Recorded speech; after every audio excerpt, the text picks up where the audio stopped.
Hey Redemption Tucson, I'm Dave and this is Val Edwards, and we are so excited to get to spend some time with you guys today, sharing a little bit about what our time with God during quarantine has looked like.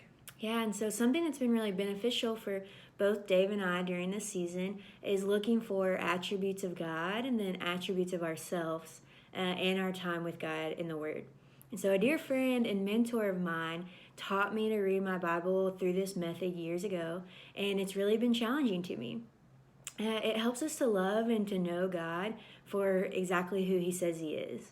And then it also helps us to understand and then to claim the promises and truths about ourselves that we get to find through our time in the Word. And so during a season like right now, that I know is really confusing and can be really trying for all of us, it's so important for us to really know and understand and trust who God is. He says He's able, He says He's big, and He says He's a defender. It's also incredibly important for us to know and understand what the Bible says about who we are.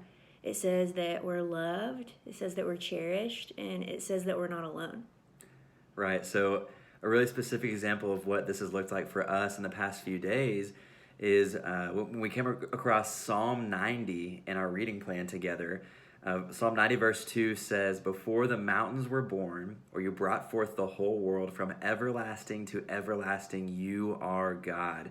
That was so good for us to read and just learn and remember that God always has been God. He always has been in control, and He is not in the least bit surprised by what's going on in the world today. We can trust Him for that reason.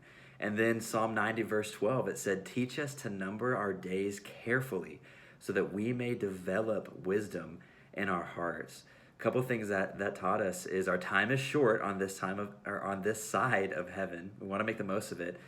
And also it talks about developing wisdom. It's something that we can grow in. And that made us really want to lean into God and ask Him to grow us to be wise followers of Jesus.